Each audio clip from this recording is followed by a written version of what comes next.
ओम नमः शिवाय, शिवजी सदा सहाय। ओम नमः शिवाय, गुरुजी सदा सहाय। जय गुरुजी महाराज। अनंतम अनंतम शुक्राना गुरुजी महाराज। जो विश्व की उत्पत्ति, स्थिति और लय आदि के एकमात्र कारण हैं, गौरी गिरिराज कुमारी उमा के पति हैं, तत्वज्ञ हैं, जिनकी कीर्ति का कहीं अंत नहीं है, जो माया के आश्रय होकर भी उससे अत्यंत दूर हैं तथा जिनका स्वरूप अचिंत्य है, उन विमल बोध स्वरूप भगवान शिव को मैं नमस्कार करता हूँ। मैं स्वभाव से ही उन अनादि शांत स्वरूप एकमात्र पुरुषोत्तम शिव की वंदना करता हूँ, जो अपनी माया से इस संपूर्ण विश्व की सृष्टि करके आकाश की भांति इसके भीतर और बाहर भी स्थित हैं।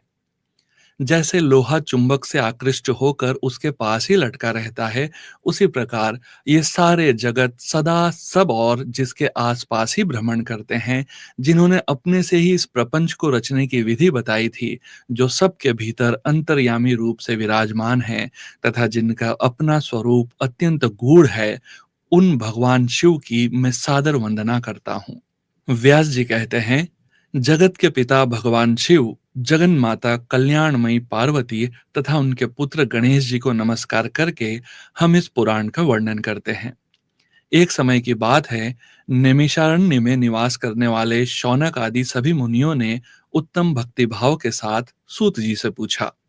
ऋषि बोले, महाभाग सूत जी, विद्येश्वर संहिता की जो साध्य साधन खंड नामावली शुभ एवं उत्तम कथा है, उसे हम लोगों ने सुन लिया। उसका आदि भाग बहुत ही रमणीय है तथा वह शिव भक्तों पर भगवान शिव का वात्सल्य स्नेह प्रकट करने वाली है। विद्वन, अब आप भगवान शिव के परम उत्तम स्वरूप का वर्णन कीजिए। साथ ही शिव और पार्वती के दिव्य चरित्रों का पूर्ण रूप से श्रवण कराइए। हम पूछते हैं, निर्गुण महेश्वर लोक में सगुण रूप कैसे धारण करते हैं? हम सब लोग विचार करने पर भी शिव के तत्व को नहीं समझ पाते।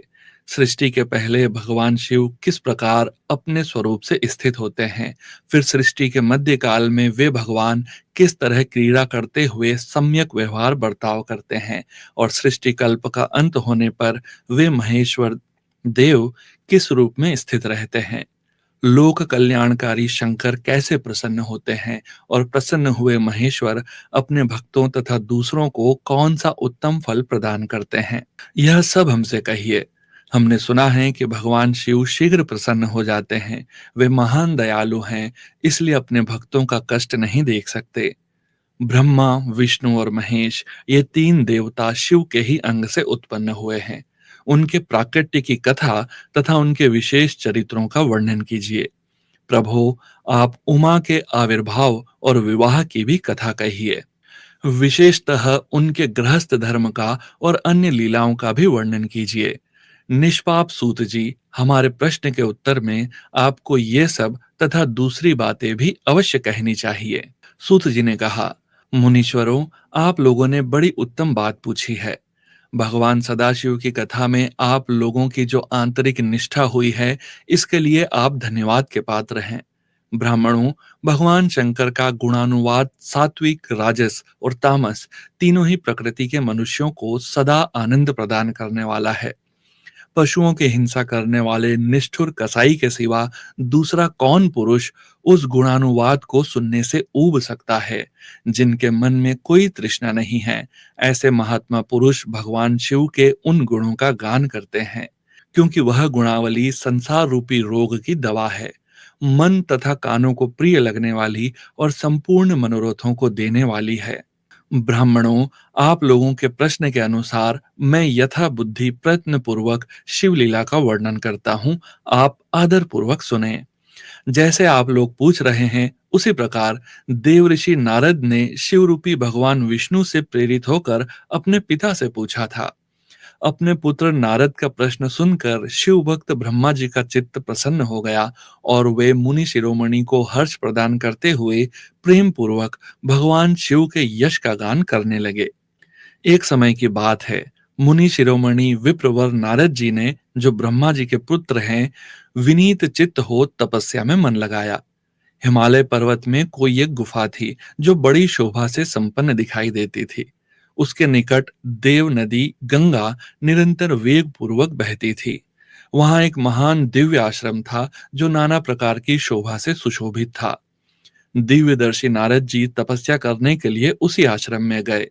उस गुफा को देखकर मुनीश्वर नारद जी बड़े प्रसन्न हुए और सुदीर्घ काल तक वहां तपस्या करते रहे।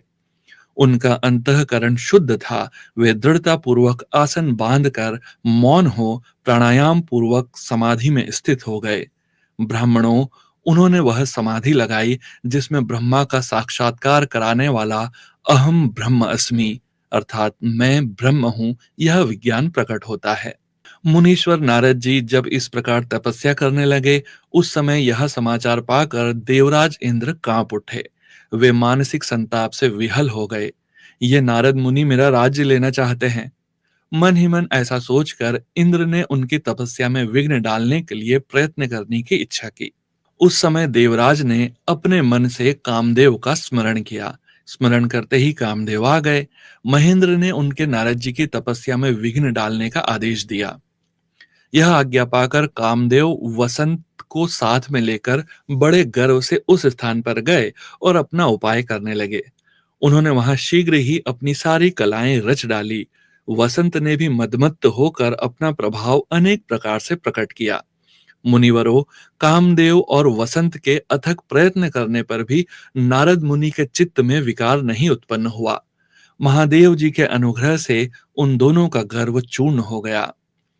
शौनक आदि महर्षियों, ऐसा होने में जो कारण था उसे आदर पूर्वक सुनो। महादेव जी की कृपा से ही नारद मुनि पर कामदेव का कोई प्रभाव नहीं पड़ा। पहले उसी आश्रम में काम शत्रु भगवान शिव ने उत्तम तपस्या की थी और वहीं उन्होंने मुनियों की तपस्या का नाश करने वाले कामदेव को शीघ्र ही भस्म कर डाला था। उस समय रति ने कामदेव को पुनः जीवित करने के लिए देवताओं से प्रार्थना की। तब देवताओं ने समस्त लोगों का कल्याण करने वाले भगवान शंकर से याचना की। उनके याचना करने पर वे बोले, देवताओं, कुछ समय व्यतीत होने के बाद कामदेव जीवित तो हो जाएंगे, परंतु यहाँ उनका कोई उपाय नहीं चल सकेगा। अमरगण, यहाँ खड़े होकर लोग चारों ओर जितनी दूर तक की भूमि को नेत्र से देख पाते हैं, वहां तक कामदेव के बाणों का प्रभाव नहीं चलेगा, इसमें संशय नहीं है। भगवान शंकर की इस उक्ति के अनुसार उस समय वहां नारद जी के प्रति कामदेव का निजी प्रभाव मिथ्या सिद्ध हुआ। वे शीघ्र ही स्वर्ग लोक में इंद्र के पास लौट गए। वहां कामदेव ने अपना सारा वृतांत और मुनि का प्रभाव कह सुनाया। तत्पश्चात इंद्र की आज्ञा से वे वसंत के साथ अपने स्थान को लौट गए। उस समय देवराज इंद्र को बड़ा विस्मय हुआ। उन्होंने नारद जी की भूरी भूरी प्रशंसा की, परंतु शिव की माया से मोहित होने के कारण वे उस पूर्व वृतांत को स्मरण न कर सके। वास्तव में इस संसार के भीतर सभी प्राणियों के लिए शंभु की माया को जानना अत्यंत कठिन है। जिसने भगवान शिव के चरणों में अपने आप को समर्पित कर दिया है, उस भक्त को छोड़कर शेष सारा जगत उनकी माया से मोहित हो जाता है। नारद जी भी भगवान शंकर की कृपा से वहां चिरकाल तक तपस्या में लगे रहे। जब उन्होंने अपनी तपस्या को पूर्ण हुई समझा, तब वे मुनि उससे विरत हो गए। कामदेव पर मेरी विजय हुई, ऐसा मानकर उन मुनीश्वर के मन में व्यर्थ ही गर्व हो गया। भगवान शिव की माया से मोहित होने के कारण उन्हें यथार्थ बात का ज्ञान नहीं रहा। वे यह नहीं समझ सके कि कामदेव के पराजित होने में भगवान शंकर का प्रभाव ही कारण है। उस माया से अत्यंत मोहित हो मुनि शिरोमणि नारद अपना काम विजय संबंधी वृतांत बताने के लिए तुरंत ही कैलाश पर्वत पर गए। उस समय वे विजय के मद से उन्मत्त हो रहे थे।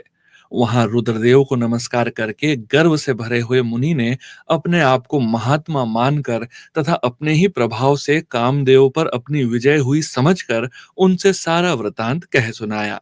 वह सब सुनकर भक्त वत्सल भगवान शंकर ने नारद जी से, जो अपनी अर्थात शिव की ही माया से मोहित होने के कारण काम विजय के यथार्थ कारण को नहीं जानते थे और अपने विवेक को भी खो बैठे थे, उनसे कहा।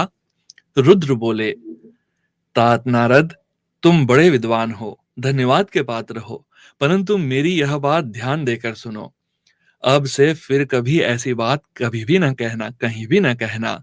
विशेषतः भगवान शिव के सामने इसकी चर्चा कदापि न करना। तुमने मुझसे अपना जो वृतांत बताया है, उसे पूछने पर भी दूसरों के सामने न कहना। यह सिद्धि संबंधी वृतांत सर्वथा गुप्त रखने योग्य है। इसे कभी किसी पर प्रकट नहीं करना चाहिए।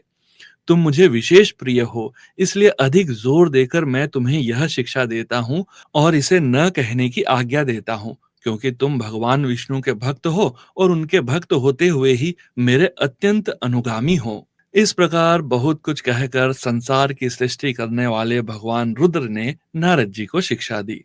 अपने वृतांत को गुप्त रखने के लिए उन्हें समझाया बुझाया, परंतु वे तो शिव की माया से मोहित थे, इसलिए उन्होंने उनकी दी हुई शिक्षा को अपने लिए हितकर नहीं माना। तदंतर मुनि शिरोमणि नारद ब्रह्मलोक में गए। वहां ब्रह्मा जी को नमस्कार करके उन्होंने कहा, पिताजी, मैंने अपने तपोबल से कामदेव को जीत लिया है।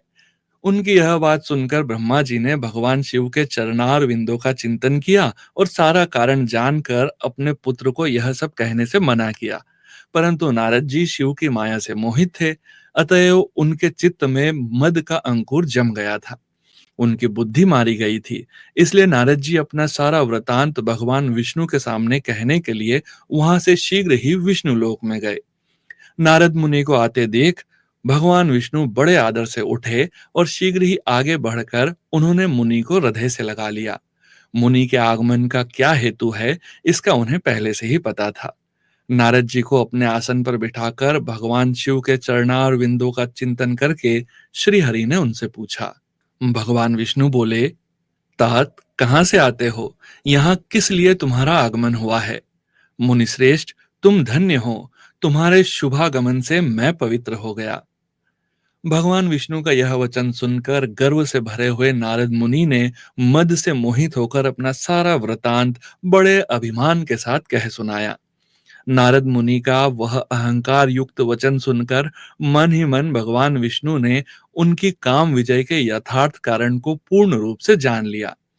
तत्पश्चात श्री विष्णु बोले, मुनि श्रेष्ठ, तुम धन्य हो, तपस्या के तो भंडार ही हो, तुम्हारा हृदय भी बड़ा उदार है। मुने, जिसके भीतर भक्ति ज्ञान और वैराग्य नहीं होते, उसी के मन में समस्त दुखों को देने वाले काम मोह आदि विकार शीघ्र उत्पन्न होते हैं। तुम तो नैष्ठिक ब्रह्मचारी हो और सदा ज्ञान वैराग्य से युक्त रहते हो, फिर तुम में काम विकार कैसे आ सकता है? तुम तो जन्म से ही निर्विकार तथा शुद्ध बुद्धि वाले हो। श्री हरि की कही हुई ऐसी बहुत सी बातें सुनकर मुनि शिरोमणि नारद जोर जोर से हंसने लगे और मन ही मन भगवान को प्रणाम करके इस प्रकार बोले। नारद जी ने कहा, स्वामिन, जब मुझ पर आपकी कृपा है, तब बेचारा कामदेव अपना क्या प्रभाव दिखा सकता है। ऐसा कहकर भगवान के चरणों में मस्तक झुकाकर इच्छा अनुसार विचरने वाले नारद मुनि वहां से चले गए। श्री शिव महापुराण रुद्र संहिता सृष्टि खंड अर्थात प्रथम खंड अध्याय 1 और 2 समाप्त। जय गुरु जी महाराज। अनंतम अनंतम शुक्राना गुरु जी महाराज। ओम नमः शिवाय। शिवजी सदा सहाय। ओम नमः शिवाय। गुरु जी सदा सहाय।